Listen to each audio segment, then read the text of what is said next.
এই গরুর ভুঁড়িটা হচ্ছে নিতে যতটা মানে পরিষ্কার করতে যতটা কষ্ট লাগে, খেতে ঠিক ততটাই মজা লাগে। তো হ্যালো এভরিওয়ান, আসসালামু আলাইকুম। কেমন আছেন সবাই? নিশ্চয়ই ভালো আছেন। আলহামদুলিল্লাহ, আমরাও আপনাদের দোয়ায় আল্লাহর অশেষ রহমতে ভালোই আছি।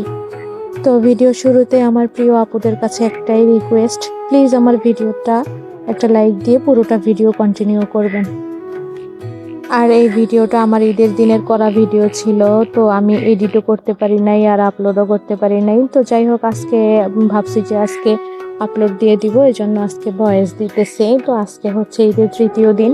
তো এখানে আমরা প্রথমেই ভুঁড়িগুলোকে সুন্দর করে কেটে টুকরো টুকরো করে আর কি পরিষ্কার করে নিচ্ছি। এরপরে চুলায় গরম পানি করে নিয়ে আসছি বাইরে।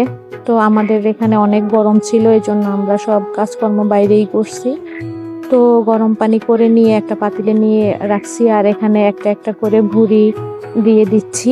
আর একটা ট্রে এটাতে করে আর কি গরম পানিতে চুবিয়ে পরে ট্রের উপরে রেখে চামচ দিয়ে, স্টিলের চামচ দিয়ে আর কি এটাকে সুন্দর করে পরিষ্কার করে নিচ্ছি।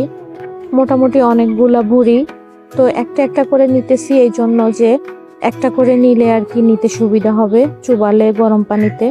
যদি বেশি একসাথে চুবিয়ে ফেলি তাহলে হচ্ছে এই ময়লাগুলো আর কি উঠে না। তো একটা করে চুবানোর কারণে মাশাআল্লাহ অনেক সুন্দর হয়ে আর কি ময়লাগুলো উঠে যাইতেছে। তো এই ভুঁড়িটা পরিষ্কার করতে বসছি আমরা তিনজন। তো তিনজন মিলে দুষ্টামিও করতেছি, আবার হচ্ছে মানে হাসাহাসি করতেছি, পাশাপাশি কাজও করতেছি। তো যাই হোক, সবাই তো আসলে ভিডিওতে আসতে চাইতেছে না, এই জন্য এখানে আমি আমার মামি আমরা দুইজনই আসছি আর কি। তো মামি এখানে এটা কানের মাংস, সম্ভবত কানের মাংসটাকে সুন্দর করে যেটাতে আর কি কুরকুরে হাড্ডি থাকে ওইটা মামি কেটে নিতেছে, আর আমি এখানে ভুঁড়িটা পরিষ্কার করে নিতেছি। আমার ছোট যা আছে ও পরিষ্কার করতেছে, কিন্তু ও হচ্ছে ভিডিওতে আসবে না এই জন্য আর কি। তো আপনারা কে কিভাবে ভুঁড়ি পরিষ্কার করছেন একটু কমেন্ট করে জানাবেন। আমার কাছে এইভাবে এই পদ্ধতিতে ভুঁড়ি পরিষ্কার করলে খেতে মনে হয় যে রিয়েল টেস্টটা পাওয়া যায়। তো এই জন্য আমি এভাবেই আর কি পরিষ্কার করতেছি। অনেকেই আছে চুন দিয়ে এটাকে পরিষ্কার করে, তো চুন দিয়ে আমার কাছে মনে হয় যে চুন দেওয়ার পরে ভুঁড়িটা রান্না করলে ওই টেস্ট, আসল টেস্টটা আর কি পাওয়া যায় না। তো আমরা হচ্ছে এভাবে গরম পানি দিয়ে আর কি ভুঁড়ি পরিষ্কার করি। তো একটা একটা করে চুবানোর কারণে আর কি পানি একটু সময় বেশি লাগছে, পানি ঠান্ডা হয়ে গেছে। এদিকে দুষ্টামি করতেছিলাম আর কাজ করতেছিলাম।